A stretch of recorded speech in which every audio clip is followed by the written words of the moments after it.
बिस्मिल्लाहिर्रहमानिर्रहीम। अस्सलाम वालेकुम नाजरीन, भारत जदीद तरीन तैयारों और एंटी एयरक्राफ्ट मिसाइलों के जरिए से अपना फिजाई दिफा मजबूत से मजबूत तर कर रहा है और इस हिकमत अमली से वो पाकिस्तानी मिसाइलों को नाकारा बनाने का ख्वाहिशमंद है। असल उसका मकसद ये है कि वो खित्ते में अस्करी ताकत का पलड़ा अपनी जानब झुका सके। पाकिस्तान जाहिर है नित नए मिसाइल बनाकर भारतीय फजाई दिफा को कमजोर तर करने की पॉलिसी जारी रखेगा। इसलिए पाकिस्तानी साइंसदान और इंजीनियर आए दिन मुख्तलिफ मिसाइलों का तजर्बा करते हैं और ये खुश आइंदा बात है। इस तरह भारतीय एस्टेब्लिशमेंट चौकन्ना रहती है कि पाकिस्तानी बेखबर नहीं है। अब आप अंदाजा लगाएं कि पाकिस्तान के फाइटर जेट जो इंडिया के अंदर गए थे, वहाँ पर वो गर्दिश करते रहे, वहाँ से वापस आ गए, लेकिन उनका कोई भी रेडार सिस्टम पाकिस्तान के फाइटर जेट को कैच नहीं कर सका। इंडिया के जो आम कश्मीरी थे, जो जर्नलिस्ट थे, उन्होंने तस्वीरें बनाई, फुटेजेस बनाए, अपने न्यूज चैनल पर उसको ब्रेकिंग न्यूज बनाकर शाया किया, लेकिन इंडिया की गवर्नमेंट की जानब से एक स्टेटमेंट नहीं दी गई। बाद में जाकर उन्होंने वो खबर भी डिलीट करवा दी।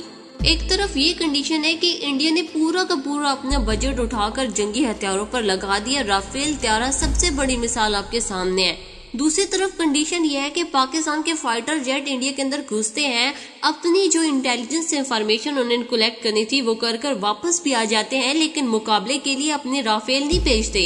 ये वही इंडिया जो कहा करता था कि एक दफा हमारे पास राफेल त्यारे आ जाएं तो पाकिस्तान के फाइटर जेट इंडिया में घुसना दूर की बात, वो कंट्रोल लाइन ऑफ कंट्रोल के करीब भी नहीं भटकेंगे। सिचुएशन ये पैदा हुई है कि पाकिस्तान के फाइटर जेट गए हैं, वहाँ पर वो गर्दिश करके इंफॉर्मेशन कलेक्ट करके इंडिया को मैसेज देकर वापस आ गए हैं और इंडिया पाकिस्तान का बाल भी बाका नहीं कर सका।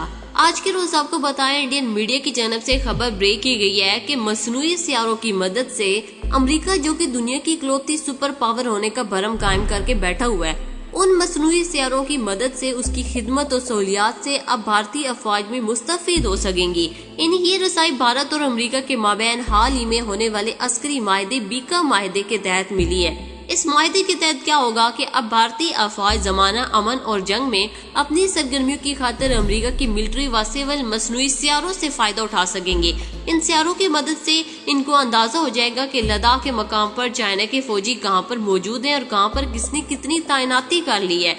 और इनका ये मानना है कि जैसे ही मसनूई सियारों की मदद हमें मिलेगी, उसके साथ ही हम लद्दाख में जंग जीत जाएंगे।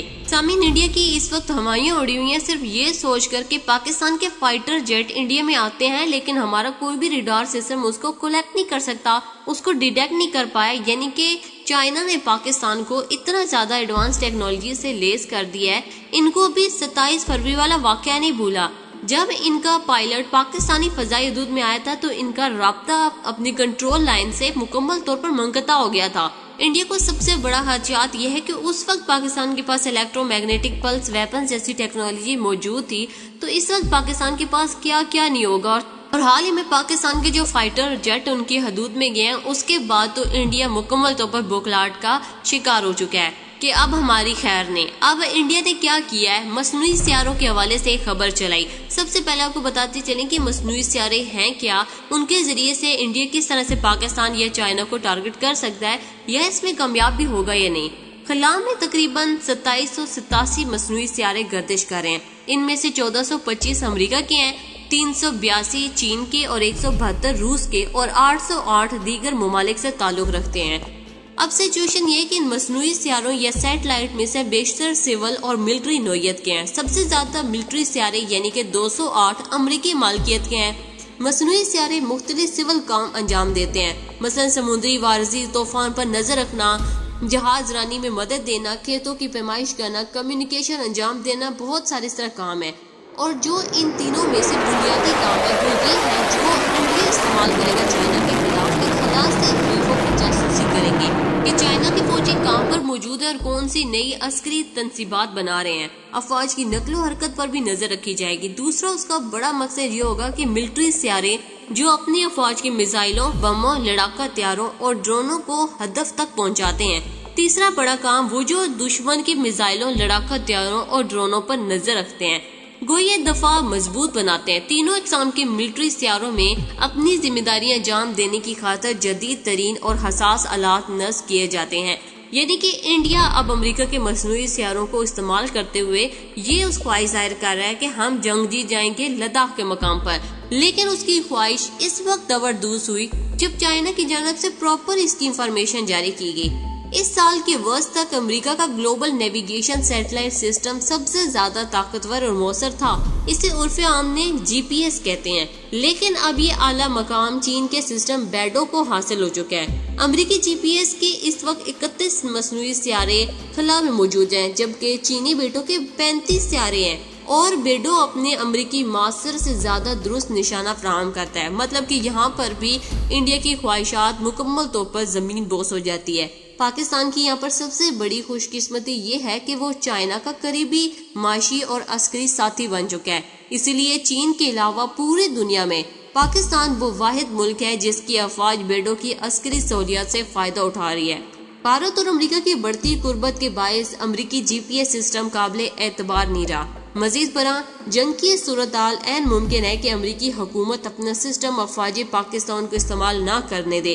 اسی بات کو مد نظر رکھتے ہوئے حکومت پاکستان نے 2015 میں ہی فیصلہ کر لیا تھا کہ عسکری سطح پر اب بیڈو پر انحصار کیا جائے گا، مگر بھی ماہرین عسکریت کا دعویٰ ہے کہ اب بیشتر پاکستانی میزائلوں میں بیڈو کا گائیڈنس سسٹم نصب ہو چکا ہے، اور انڈیا کی اس وقت ہوائیاں اڑ رہی ہیں کہ اب پاکستانی میزائل ریڈار یا امریکی GPS سسٹم نہیں بلکہ بیڈو کے ذریعے اپنے ٹارگٹ تک پہنچیں گے۔ چونکہ بیڈو جدید ترین نیویگیشن سسٹم ہے، لہٰذا اس کی رہنمائی پاکستانی میزائل کو زیادہ سے زیادہ خطرناک بنا دے گی۔ بھارت جدید ترین طیارے اینٹی ایئر کرافٹ میزائلوں کے ذریعے اپنے آپ کو مضبوط بنانے کی پوری کوشش کر رہا ہے، لیکن وہ بھی اس میں ناکام رہا۔ لداخ کے حوالے سے چائنا نے جو ڈیولپمنٹ کی ہے، جو اسٹریٹجی اپنائی ہے، یا جتنی ایڈوانس ٹیکنالوجیز اس نے بنائی ہیں، اس حساب سے انڈیا تقریباً چائنا سے 20 سال پیچھے ہے۔ پاکستان کے پاس فی الوقت مؤثر ترین anti aircraft missile HQ-16 ہے۔ یہ چینی ساختہ میزائل ہے اور 70 کلومیٹر دور تک اڑتے طیارے، میزائل، ڈرونز کو نشانہ بنانے کی صلاحیت رکھتا ہے۔ یہ ہوا سے 3 گنا تیز ہے، اور انڈیا ابھی امریکہ کے مصنوعی سیاروں کو پکڑ کر بیٹھا ہوا ہے۔ پاکستانی حکومت اب چین ساختہ HQ-9 خریدنے پر بھی غور کر رہی ہے۔ یہ روس کی anti aircraft missile S-300 سے ملتا جلتا ہے۔ اس میزائل کا جدید ترین ورژن یا نمونہ 300 کلومیٹر سے زیادہ دور اڑتے طیارے یا میزائل کو دفاع کرنے کی صلاحیت رکھتا ہے، یعنی کہ کچھ بھی کر لے انڈیا، پاکستان اور چائنا کا وہ مقابلہ کبھی بھی نہیں کر سکتا۔ تاہم اس ساری سچویشن میں پاکستان کو بھی اس وقت اندرونی اور بیرونی طور پر کئی چیلنجز کا سامنا ہے۔ بھارت نے ہمارے خلاف کئی محاذوں والی 5th جنریشن ہائی برڈ جنگ چھیڑ رکھی ہے۔ یہ آپس میں لڑنے کے دست و گریبان ہونے کا نہیں بلکہ باہمی مشاورت سے قومی پالیسیاں تشکیل دینے کا وقت ہے، تاکہ دشمن کے عزائم کو خاک میں ملا سکے۔ اس ساری سچویشن میں آپ کی کیا رائے ہے، اس کا اظہار اپنے نیچے کمنٹ باکس میں کرنا ہے۔ ویڈیو پسند آنے کی صورت میں ویڈیو کو لائک کریں، کمنٹ کریں، ہمارے چینل کو سبسکرائب کریں اور ہماری ویڈیو کو تمام سوشل میڈیا اکاؤنٹ